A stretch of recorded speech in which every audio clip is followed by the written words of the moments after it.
Voltamos a apresentar Revista Justiça. E estamos de volta agora às 8h36. Revista Justiça. Debate.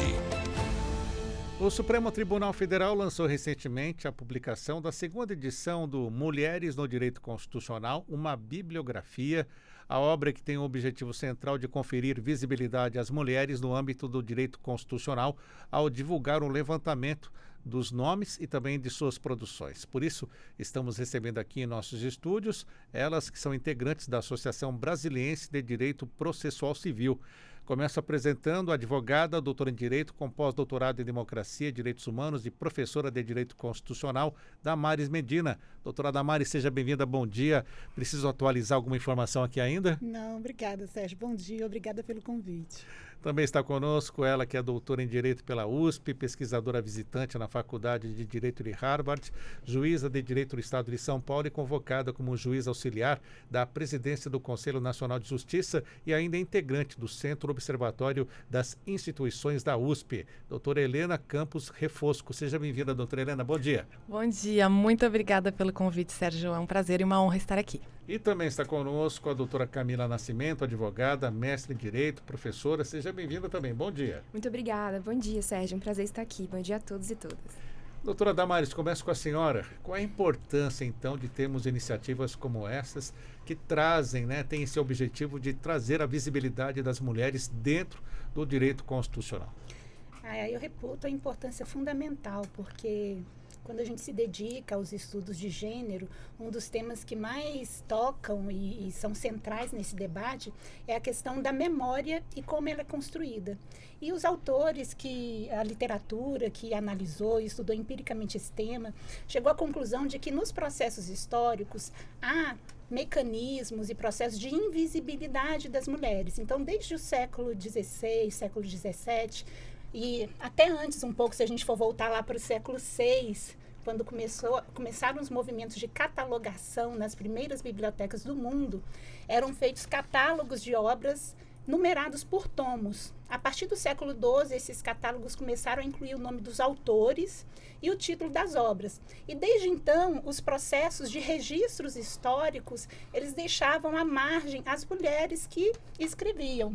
Então, quem se dedicou a estudar o tema, a investigar esse tema, foi atrás de dados históricos para descobrir por que as mulheres não eram citadas, por que nesse processo de construção da memória coletiva e das tradições jurídicas e nacionais e datas comemorativas, geralmente as mulheres não eram registradas nesses momentos históricos.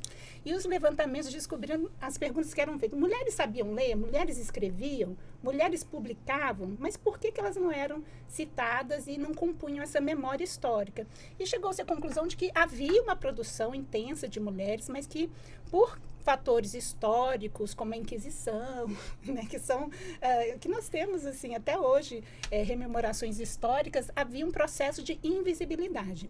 Então, nesse contexto, e num vetor também de igualdade material, igualdade de ocupação dos espaços de poder, dos espaços de decisão, é uma das metas e dos objetivos da Agenda 2030 da ONU também, que é a igualdade entre homens e mulheres e igualdade na ocupação dos espaços de poder. Essa iniciativa do Supremo, ela é importantíssima, primeiro, para tentar suprir essa lacuna que é a presença e visibilidade das mulheres nas publicações de direito constitucional. Por quê? Porque se nós escrevemos, a primeira coisa que tem que ser feita, a gente tem que ser lida, Então, é uma dinâmica que eu mesmo me provoco de ler mulheres. Sempre que eu estou analisando um tema, que eu estou construindo um artigo, fazendo uma peça, eu vejo o tema específico e vejo se tem uma mulher que publicou sobre esse tema para dar preferência e fazer jus a essa visibilidade. Então, você tem que ser lida e você tem também que ser citada, porque quem não é citado não é visto.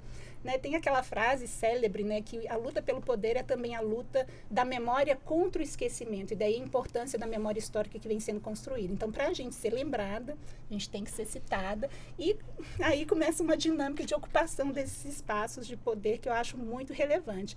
E a obra do Supremo avança nesse sentido. O primeiro levantamento, acho que foi feito em 2012, por dois pesquisadores, que era o Pedro o Pedro e o Júlio, que eu não me recordo o nome aqui de cor, e havia apenas 12 mulheres citadas constitucionalistas na jurisprudência do Supremo Tribunal Federal. Meu nome constava entre essas 12. Eu lembro que na época uma amiga muito querida minha me ligou, Damares, a Ilka Teodoro, né, que já foi administradora do Plano Piloto, e aí, assim, chamou a atenção pela primeira vez até para mim mesma, porque às vezes nós, como mulheres, não nos despertamos para essas dinâmicas, porque eram 12 perto de 162 homens, né? E por que esse número tão reduzido? Por que menos de 10%? Como é que se constrói essa dinâmica?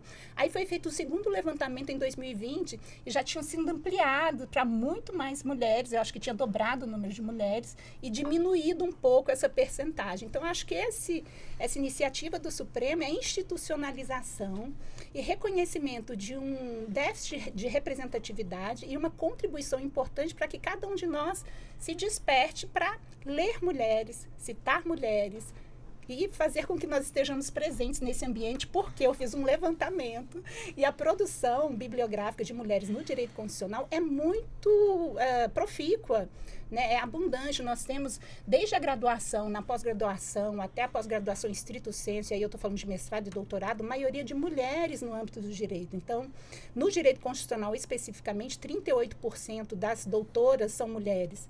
Então, não haveria, assim, claro, não é uma questão matemática, né? Mas só para jogar luz, assim, de que há mulheres produzindo, há mulheres doutoras publicando e há muitos nomes para a gente contribuir com essa diversidade na literatura e na jurisprudência, na bibliografia do Supremo. Doutora Helena Campos, saindo daquele passado, né? Hoje, quando vamos cursar o direito, só filósofos, homens, e temos essa realidade agora. Qual é a importância, então, dessa iniciativa do Supremo?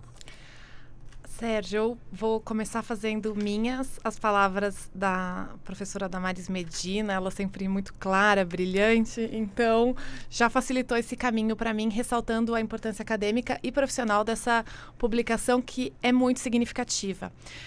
Devido à minha trajetória como juíza de direito, eu vou ressaltar aqui que essa iniciativa vem muito bem acompanhada de medidas extremamente relevantes para a magistratura, trazendo a perspectiva de gênero, iniciativas do Supremo Tribunal Federal e do CNJ. Então, eu vou destacar 3 que eu considero convergentes com a iniciativa do Supremo, desta obra que estamos debatendo hoje e que, a meu ver, complementa. Então, nós temos o protocolo com perspectiva, para julgamento com perspectiva de gênero. Essa foi uma medida muito relevante. Recentemente se tornou obrigatório o uso do protocolo. O que significa isso? Que os tribunais devem levar em conta nos julgamentos as especificidades das pessoas envolvidas, a fim de evitar reproduzir preconceitos e discriminação.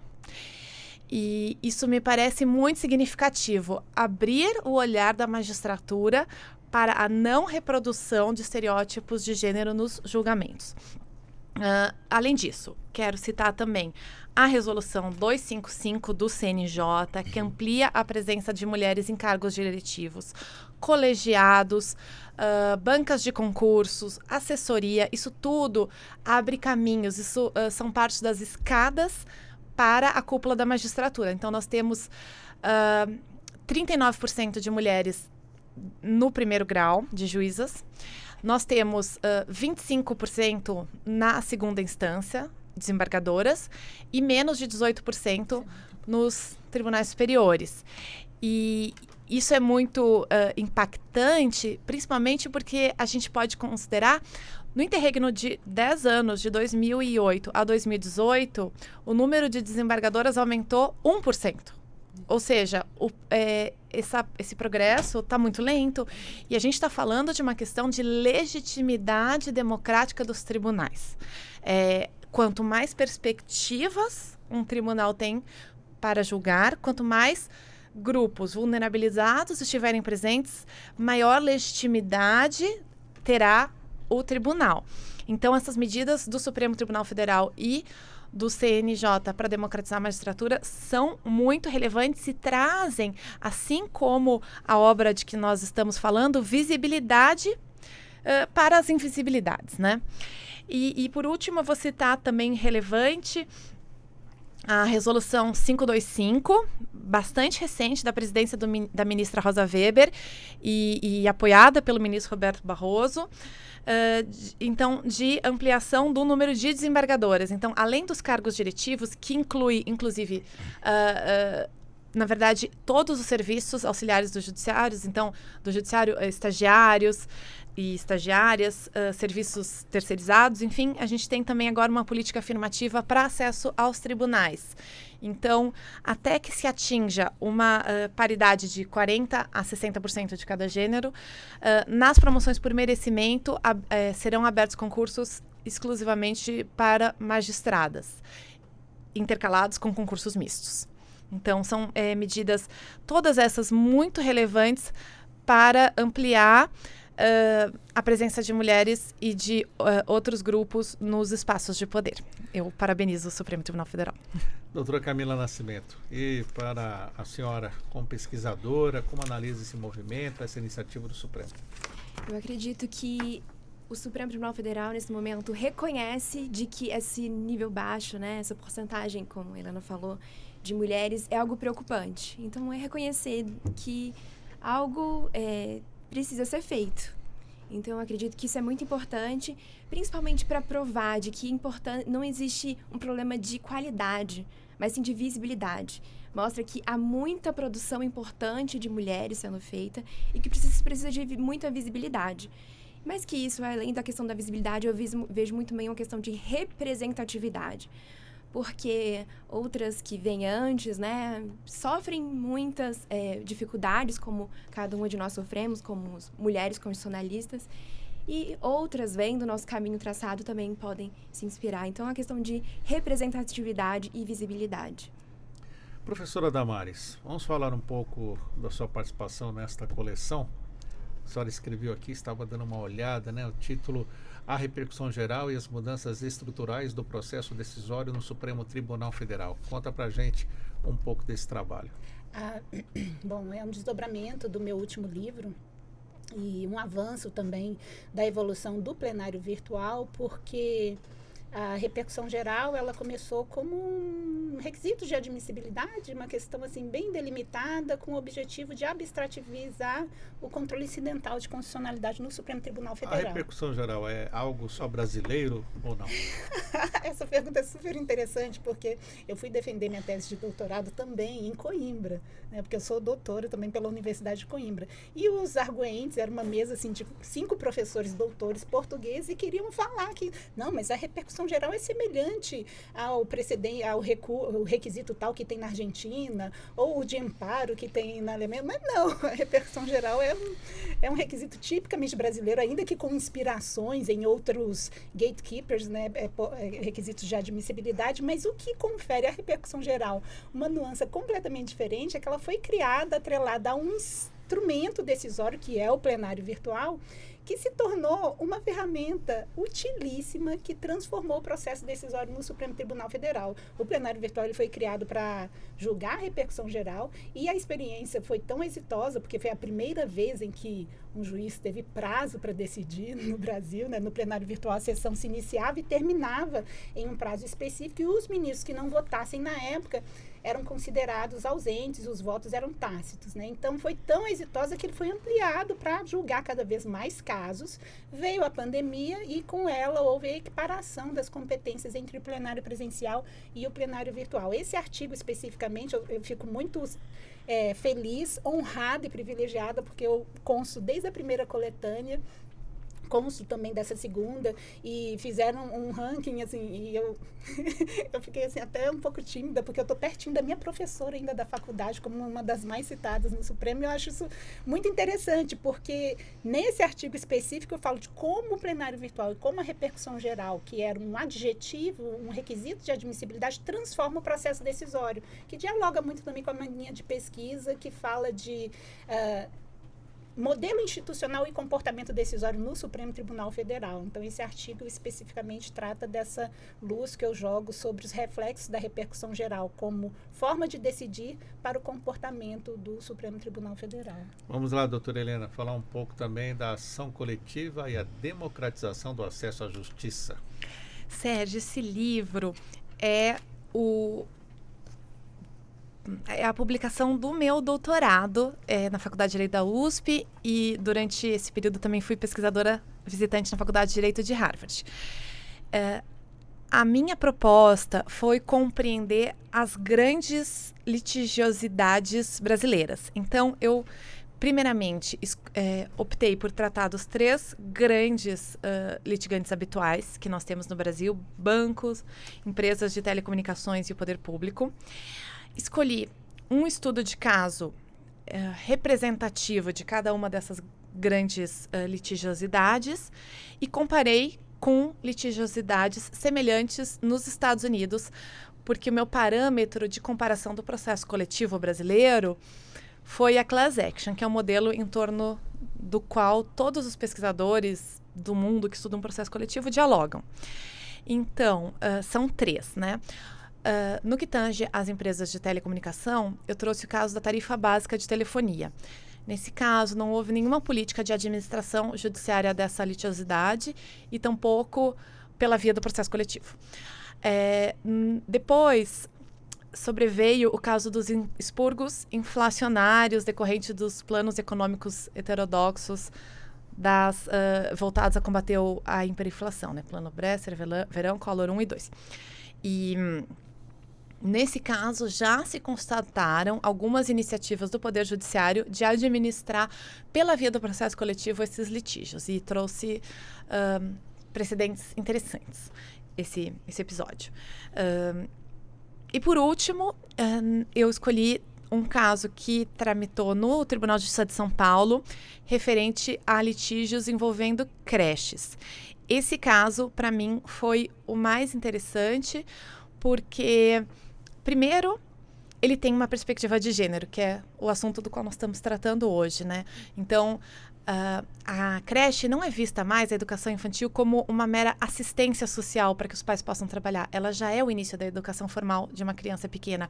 E James Heckman, ganhador do Prêmio Nobel de Economia, comprovou que investimentos na primeira infância dão muito mais retorno do que em fases posteriores da vida. Então, ter uma política de creche é fundamental para o desenvolvimento.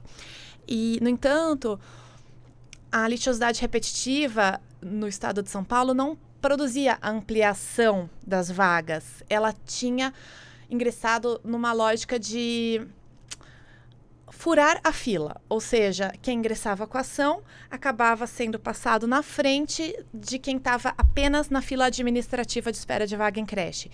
E isso é muito nocivo, e isso desmobiliza as pessoas, né? Então, o movimento Creche para Todos, e foi esse caso que eu estudei,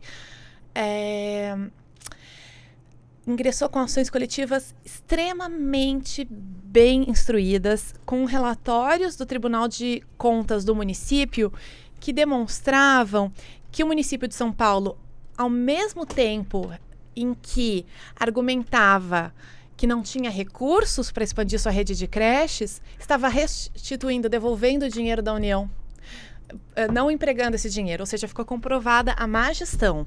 E com isso foi possível, dando visibilidade ao problema, realizando audiências públicas, várias audiências de conciliação, foi possível fazer aquilo que Charles Sable e William Simon chamam de desestabilização de uma instituição que estava imune aos poderes, aos controles políticos tradicionais. Então, nós temos uma política municipal que deve ser controlada pelo legislativo e que, no entanto, há anos, há décadas, de alguma maneira, permanecia imune aos controles políticos tradicionais e não se alterava. E o judiciário, ele tem um papel relevante no nosso sistema político de desestabilizar instituições que estão imunes a esses controles. Então, trazendo visibilidade para a má gestão, o judiciário altera a dinâmica de grupos internos. Sim. E, com isso,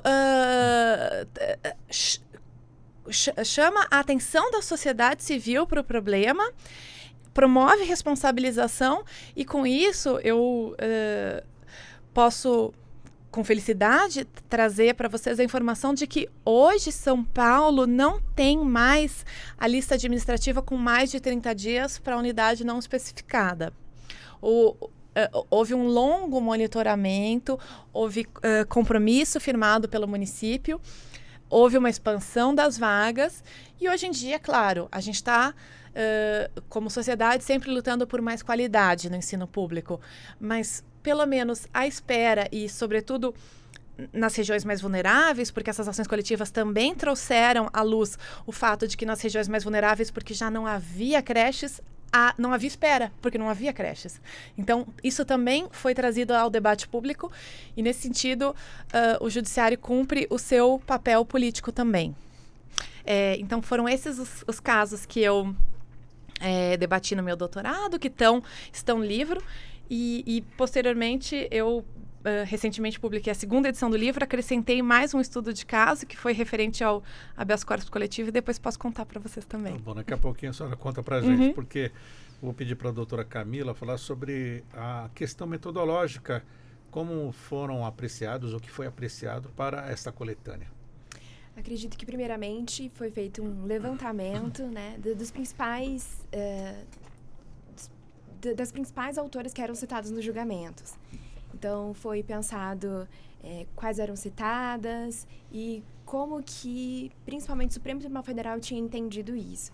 Depois disso, foram levantadas também autoras internacionais. Então, teve uma inclusão. Uma nova preocupação que teve foi com a inclusão nessa coletânea de uma diversidade maior de mulheres, então, de mulheres trans, de mulheres negras, de mulheres dos mais diversos ambientes, indígenas. Então, acredito que teve também uma preocupação desse lado, tanto de citação e tanto de mapeamento de mulheres com mais vulnerabilidade, que também, talvez não eram tão citadas, mas mereciam ser, digamos assim. A senhora também é autora de livro, né?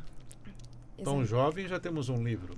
Sim. Daqui a pouquinho, vou fazer um intervalo, a senhora conta um pouquinho para nós sobre esse livro, tá bom? Perfeito. Agora, 8h59, vamos fazer um intervalo nesse debate que estamos fazendo aqui na Rádio Justiça sobre a visibilidade das mulheres dentro do direito constitucional. Intervalo e já voltamos.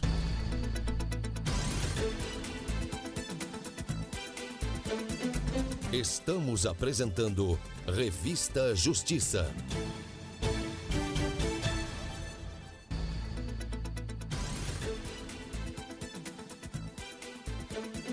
Voltamos a apresentar Revista Justiça. Estamos de volta para a terceira e última hora do Revista Justiça. Hoje, quarta-feira, dia 3 de abril de 2024, 9h03. Revista Justiça. Debate.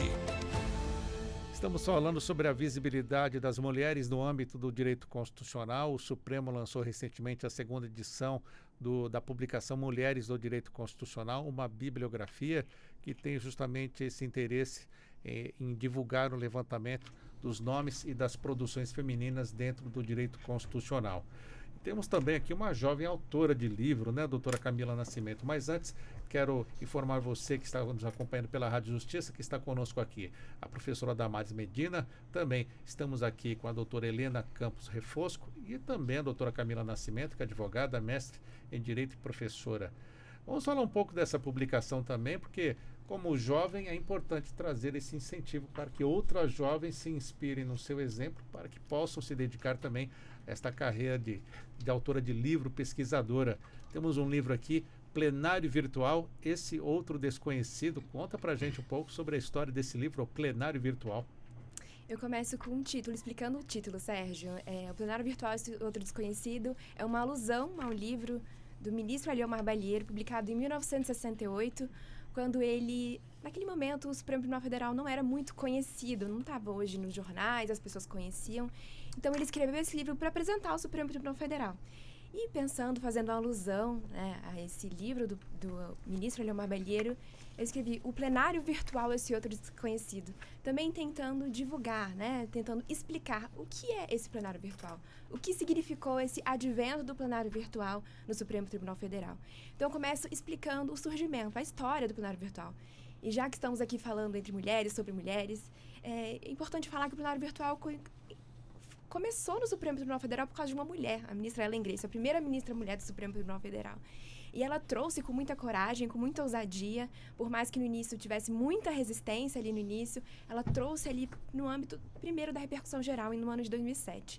Ele foi evoluindo, até hoje, esse plenário virtual ser um ambiente de julgamento de todas as classes processuais que hoje são julgadas no Supremo Tribunal Federal.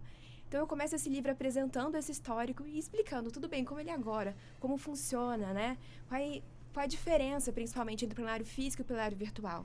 Quais foram, como que a gente pode entender hoje o procedimento, tudo que acontece, a ordem dos acontecimentos ali dentro do plenário virtual. Depois disso, eu vou tentar entender, tudo bem, mas quais foram as consequências disso dentro do Supremo Tribunal Federal? E foi possível perceber, por exemplo, que a ordem é diferente de contato com o voto dos ministros, principalmente com o voto do relator, isso muda muito o processo decisório, porque antes de começar, todos os ministros vão ter consciência de como esse ministro relator votou, por exemplo.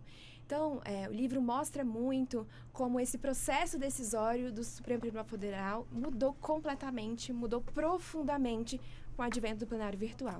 Então, após analisar como ele surgiu, como ele funciona e as consequências disso, eu tento fazer, no final do livro, levantar algumas visões para o futuro, para pensar qual será o futuro desse plenário virtual. E o que já se tem visto no Brasil todo é que o plenário virtual é uma realidade do Poder Judiciário brasileiro. Hoje existe plenário virtual em vários tribunais pelo Brasil e isso tem se ampliado. E todos seguindo, de certa forma, a história, o percurso do plenário virtual do Supremo Tribunal Federal. E, por fim, eu gostaria de dizer que isso significa que mais que a jurisprudência, que a forma como o Supremo Tribunal Federal julga influencia os outros tribunais, mas também a forma, os mecanismos utilizados também influenciam os outros tribunais. Quem ouve falar de plenário virtual não tem noção, mas estou vendo aqui 90% dos julgamentos colegiados pelo STF são realizados nesse ambiente? Dos colegiados, sim. No passado foram mais de 99% e nesse ano, são dados do Corte Aberta, também mais de 99% dos processos decisórios dos colegiados, são feitos no âmbito do plenário virtual. Então, hoje a grande maior parte, como podemos ver, é feito no plenário virtual. Por isso a importância tão grande de entender o que acontece, como funciona esse ambiente decisório. Vamos explicar o que são esses casos do colegiado. Explica para o nosso ouvinte. Perfeito. Algumas decisões dos ministros do Supremo Tribunal Federal são feitas de forma monocrática. Portanto, eles, autorizados por alguns critérios, por exemplo, do regimento interno, eles vão tomar aquelas decisões de forma monocrática. Porém, algumas outras decisões precisam ser tomadas de forma colegiada, em conjunto, nas turmas ou no plenário do Supremo Tribunal Federal.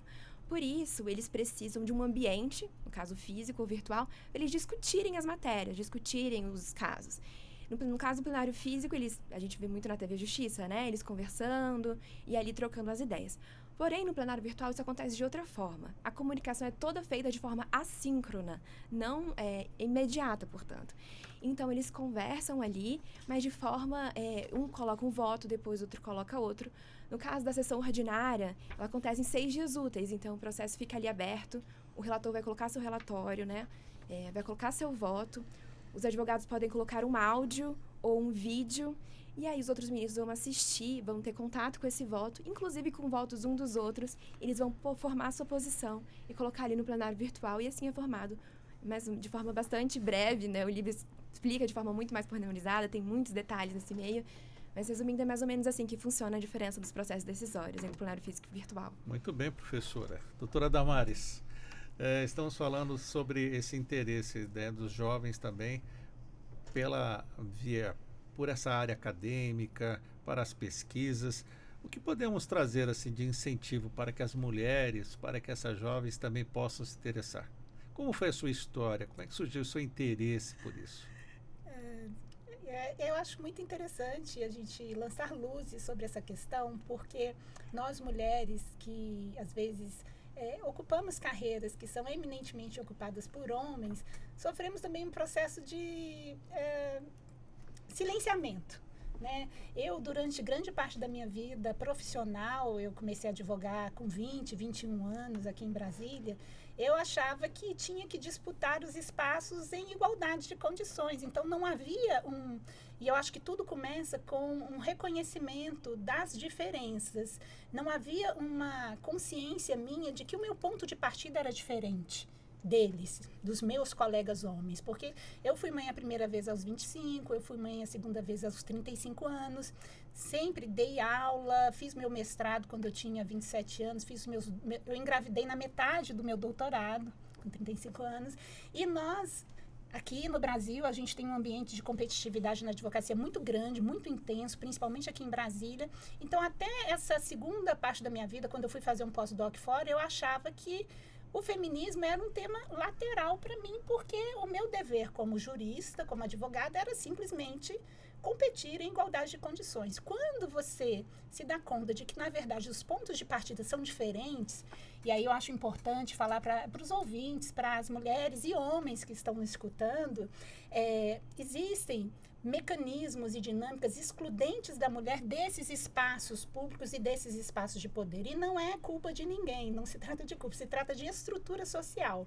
Né? Um dos principais mecanismos é a invisibilidade, e aí o livro do Supremo, ele avança no sentido de tentar contribuir para suprir essa lacuna, para trazer visibilidade e despertar debates como esses aqui. Né? As pessoas estão tendo oportunidade de escutar e se despertar para temas que às vezes eles não pensavam. O segundo mecanismo de excludente que incide fortemente na questão de gênero da mulher é a economia do cuidado. Na grande maioria dos Economia lares... do cuidado? Economia do cuidado. Na grande maioria, isso é o nome que a Organização Internacional do Trabalho deu para todo o trabalho de cuidado que é exercido majoritariamente pelas mulheres. É cuidar dos filhos, cuidar da casa, muitas vezes cuidar do marido, cuidar dos pais idosos. O cuidado na sociedade ele é eminentemente feito por mulheres. E essas múltiplas jornadas que as mulheres exercem acabam consumindo o tempo que elas poderiam estar dedicando para estar aí concorrendo com os homens em igualdade de condições. Então, são questões que a gente tem que entender, e eu passei por essa conscientização para entender que, na verdade, o debate sobre diversidade, gênero, democracia e pluralização que a Helena colocou tão bem, não é um debate lateral, ele é um debate de ponto de partida fulcral que faz com que nós entendamos a sociedade numa perspectiva mais igualitária, mais plural e mais diversa. E isso aqui a gente está falando da iniciativa que traz visibilidade para as autoras constitucionalistas, mas a gente tem que trazer também a questão da interseccionalidade. Aí vem raça, vem posição social, várias questões que numa sociedade heterogênea como a brasileira, multicultural, que teve vários aportes de muitas culturas, eu acho que isso é fundamental para a gente tentar construir, e a gente está aqui falando de constitucional, de jurisdição constitucional, o órgão que está na cúpula e que serve de exemplo para todo o judiciário, construir realmente um ambiente mais diverso e necessariamente com diversidade nós temos mais democracia substantiva, né?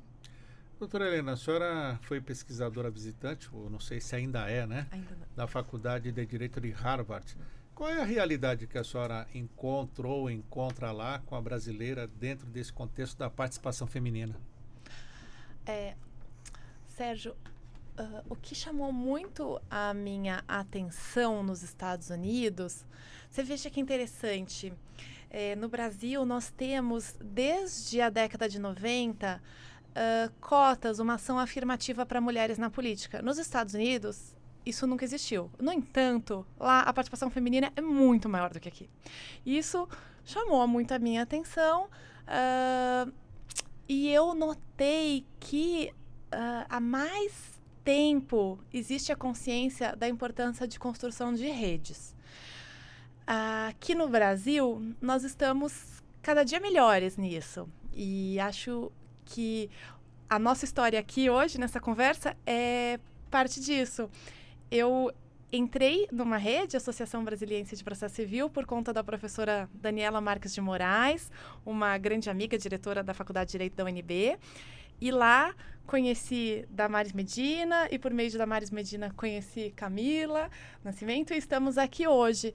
Então, haver redes nos ajuda a nos conectarmos, a compartilharmos as nossas questões, a nos darmos as mãos. Então, eu ressaltaria isso como algo que eu percebi nos Estados Unidos e busco realizar, e tenho tido muito apoio aqui no Brasil. E para a senhora, o que falta aqui para que tenhamos mais mulheres interessadas nesta vida de seguir a sua carreira jurídica e também a sua carreira acadêmica, enveredar para o direito constitucional, publicar livros? Eu acredito que, na linha até do que a Helena falou e a Damares, é de enxergar, principalmente, de que a presença de mulheres nesses âmbitos acadêmicos, no judiciário, é também motivo de enriquecimento desses lugares, né? Mais que representatividade, enriquecimento. As mulheres trazem para o espaço de poder novas perspectivas, novos olhares, né? Um olhar de mãe, um olhar de filha, um olhar que talvez um homem não tenha. Então, citei aqui até a ministra Ellen Grace, que trouxe o plenário virtual para o Supremo Tribunal Federal. Eu acho que isso é um grande exemplo de que as mulheres trazem riqueza, novos pontos de vista, mais que representatividade. Então, é reconhecer primeiro, né? As mulheres precisam reconhecer, e as mulheres que sonham com uma carreira acadêmica, de que elas têm muito a acrescentar, elas têm muito a dizer, e que o olhar delas é muito precioso para todo esse âmbito. E como foi para você, no caso, se interessar por esta veia de escritora, estudar o plenário virtual? Como isso entrou na sua vida? Eu acredito que eu sempre me interessei muito sobre essa questão da relação do Estado com os poderes, e eu terminei o ensino médio bem no ano que tinham aquelas jornadas de que, no finalzinho ali das revoltas por causa do aumento da passagem, no ano de 2013, as pessoas muito revoltadas, e eu vi as ruas aqui de Brasília totalmente tomadas, e eu fiquei totalmente encantada com aquilo. E eu falei, eu queria entender a relação dos poderes, do legislativo, do executivo, do judiciário. E quando eu entrei na faculdade de Direito, eu vi que o direito constitucional era uma área que falava muito sobre isso. E aquilo me encantou, fui estudando. Eu entrei num grupo de pesquisa na instituição de que eu fiz a graduação e me descobri ali dentro, principalmente estudando direito constitucional, as cortes ao redor do mundo, como elas funcionavam. E eu vi, acima de tudo, a importância, em todos os países, principalmente aqui no Brasil, na nossa realidade, a importância da efetividade da Constituição. Então, esse foi um tema que sempre me encantou muito. Eu acredito realmente de que quanto mais a Constituição for cumprida, melhor o país será.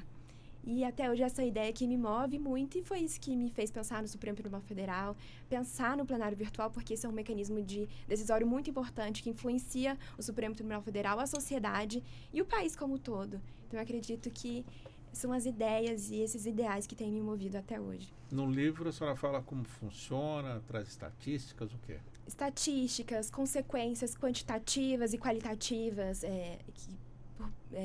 que aconteceram por consequência do advento do plenário virtual no Supremo Tribunal Federal. Tem vários fluxogramas que explicam exatamente como funciona o passo a passo do julgamento, o que acontece, a sequência dos acontecimentos. Então, é uma obra, eu acredito, muito prática, que ajuda qualquer pessoa, até quem esteja mais no início do curso, de forma bastante simples, como funciona. Como o Supremo, a grande pergunta, eu acho que como o Supremo Tribunal Federal julga, essa é a primeira questão, inclusive, de forma comparativa, eu comparo o plenário físico e o plenário virtual, mas tá bom, quais foram as consequências disso, né? O que aconteceu depois disso? E eu acredito que essa visão também traz um pouco, como eu disse, uma visão para o futuro.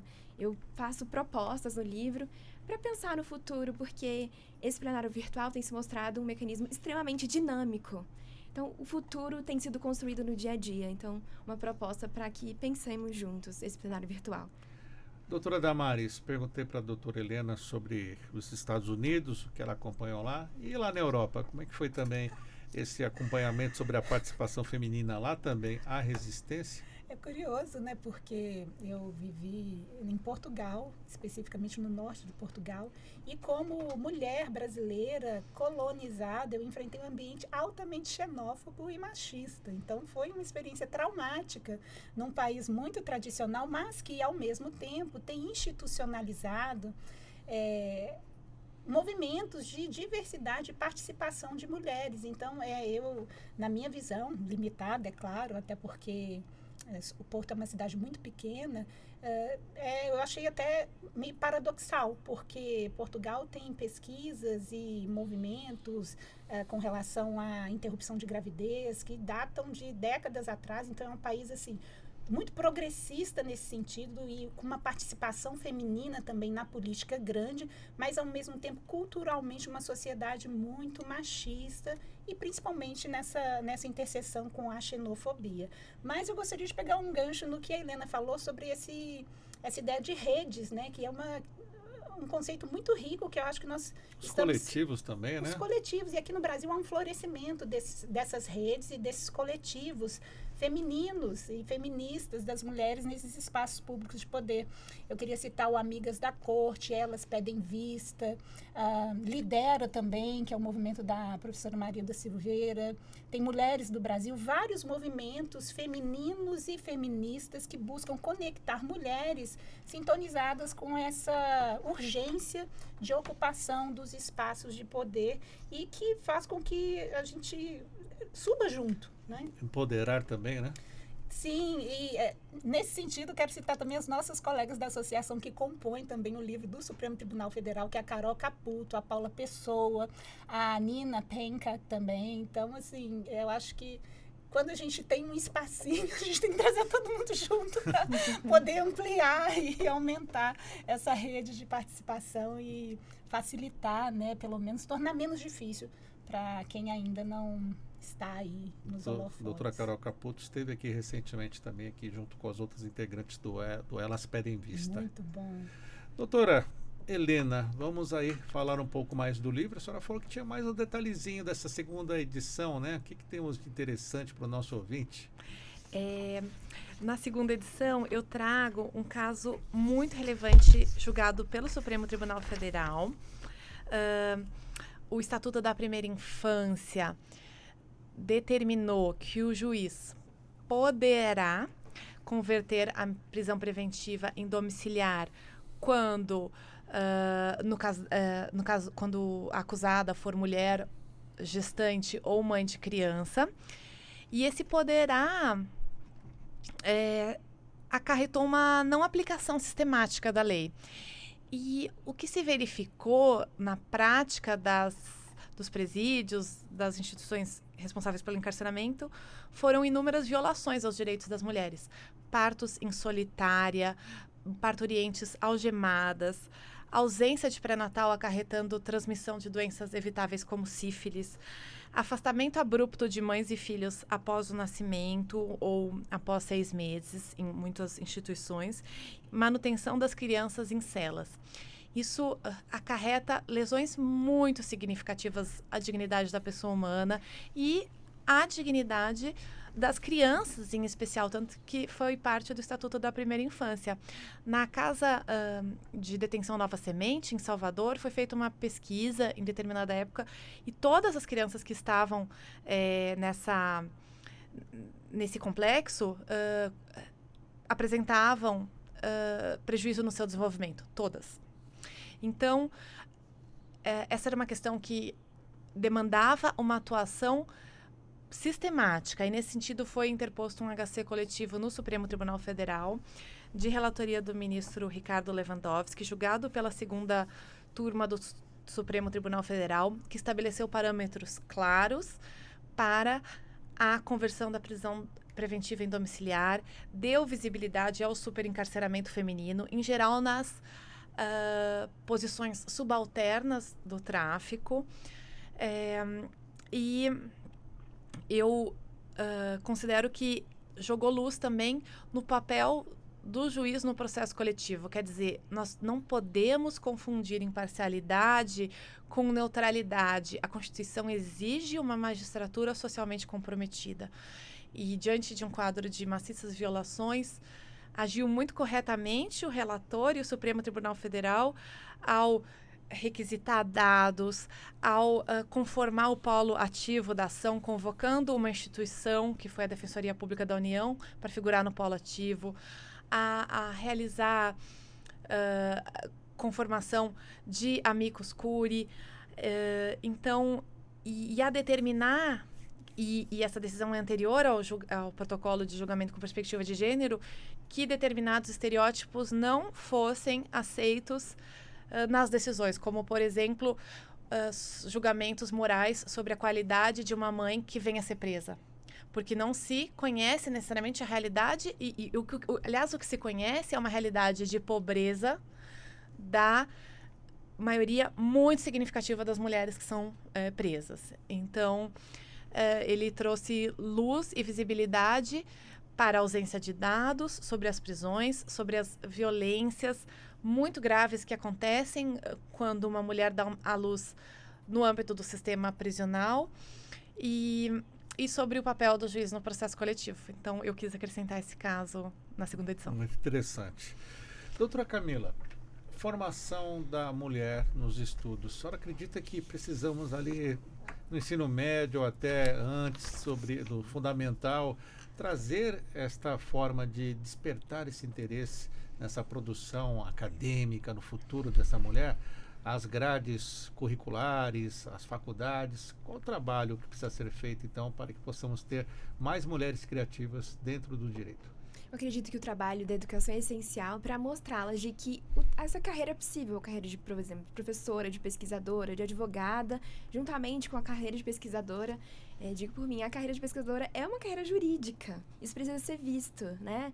É importante o trabalho de pesquisa porque ele traz pontos novos que ainda possivelmente não foram vistos. Então, eu acredito que mostrar, né? Quando a gente é criança, por exemplo, tem aquelas feiras de ciências.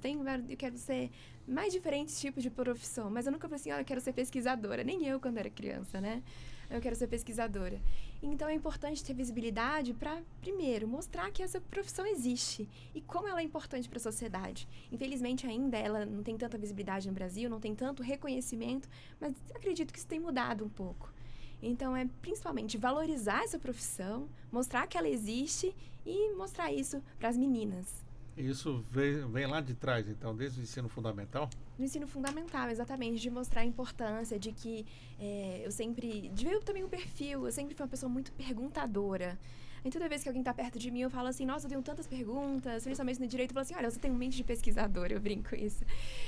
Você sempre ter essa curiosidade de ir atrás, de trazer novos conhecimentos, essa vontade, por exemplo, de criar, acrescentar novas ideias à sua área, isso é a tarefa de um pesquisador. Muitas vezes tem perguntas muito importantes ainda, sem resposta, e essa é a tarefa do pesquisador, saber perguntar e também saber responder.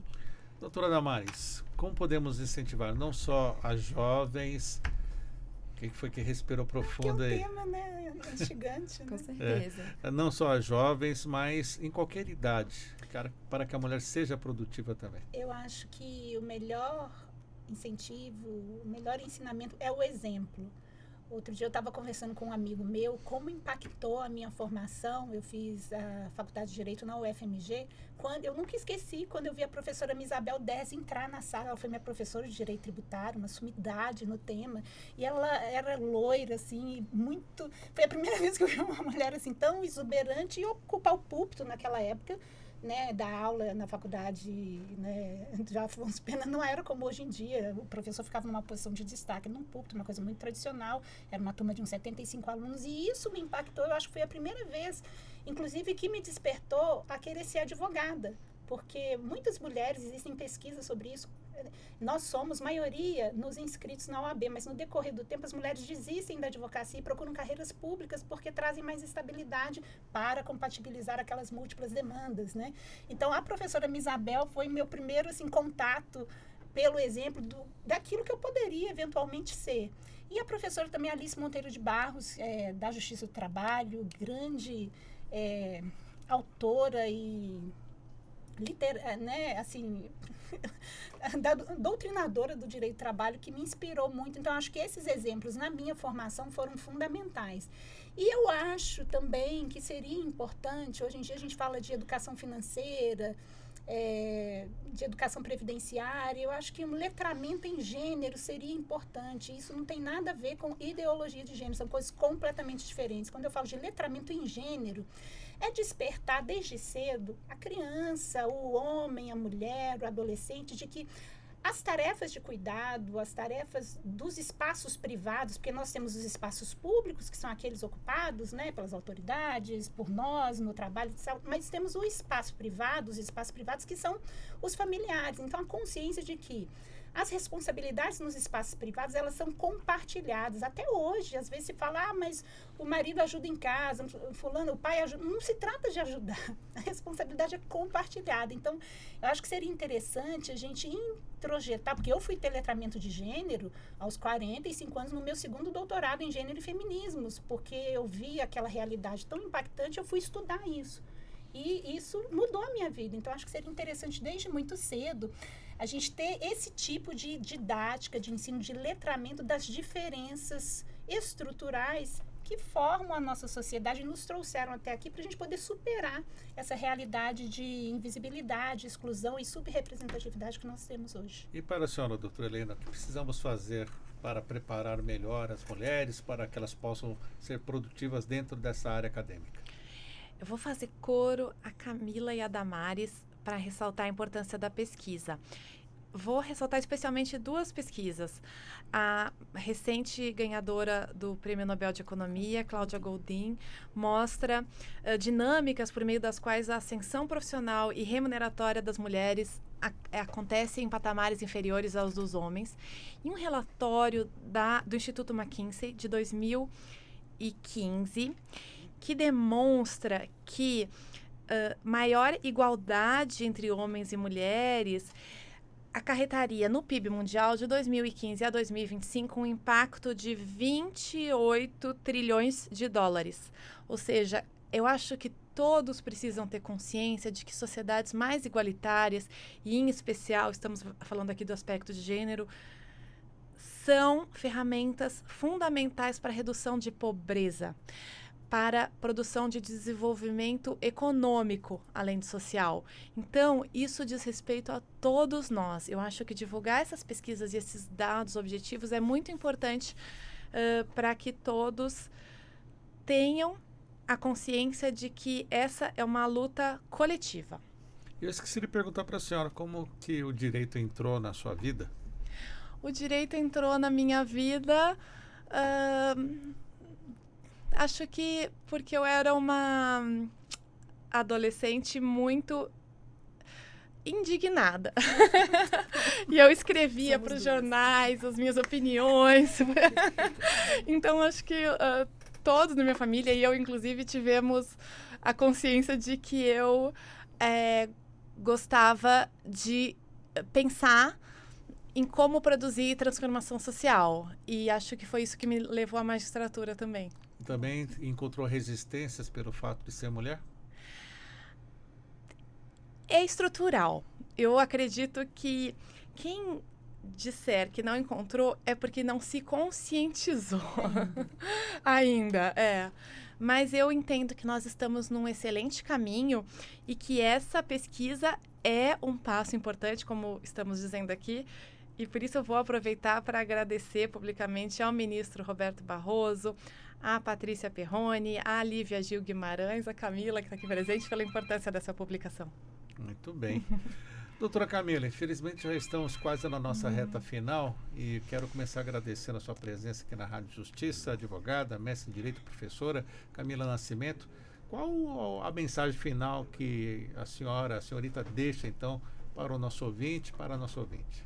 Eu acredito que essa publicação mostra a importância da publicação de mulheres e da visibilidade. Portanto, é importante nós olharmos para trás, para essas mulheres que vieram antes de nós e construíram um caminho muito grande. Mas é importante também nós olharmos para frente, de que ainda muito, muito, muito a ser construído. Então, que nós tenhamos sempre essa mentalidade de que nós precisamos reconhecer o que foi feito no passado, né? Nos inspirarmos nessas mulheres que foram citadas na obra e pensarmos em inspirar para o futuro. Muito obrigado por estar conosco aqui na Rádio Justiça. Seja sempre bem-vinda. Eu agradeço muito obrigada. Agradeço também a nossa outra convidada, doutora Damares Medina, advogada, doutora em Direito, com pós-doutorado em Democracia e Direitos Humanos e professora de Direito Constitucional. Doutora Damares, obrigado mais uma vez por estar conosco aqui na Rádio Justiça. E qual a sua consideração final, qual o conselho, qual a mensagem final? Obrigada, Sérgio, pelo convite. Obrigada, Helena, Camila, pela conversa.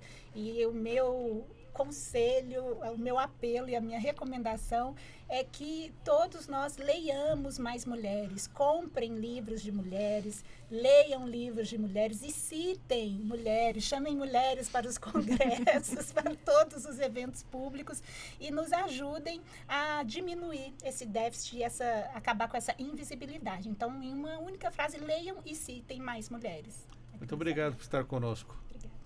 Agradeço também a doutora Helena Campos Refosco, ela que é doutora em Direito pela USP, pesquisadora visitante na Faculdade de Direito de Harvard, juíza de Direito do Estado de São Paulo e convocada como juiz auxiliar da presidência do Conselho Nacional de Justiça, integrante do Centro Observatório das Instituições da USP. Doutora Helena, obrigado por estar conosco também.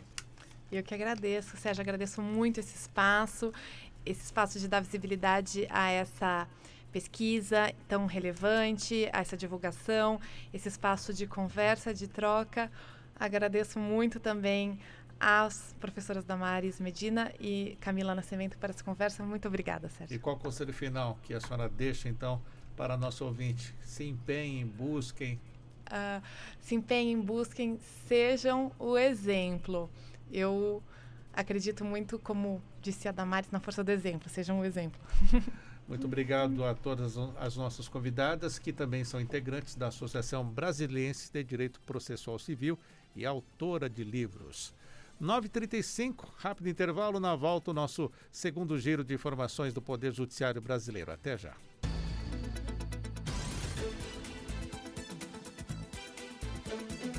Estamos apresentando Revista Justiça.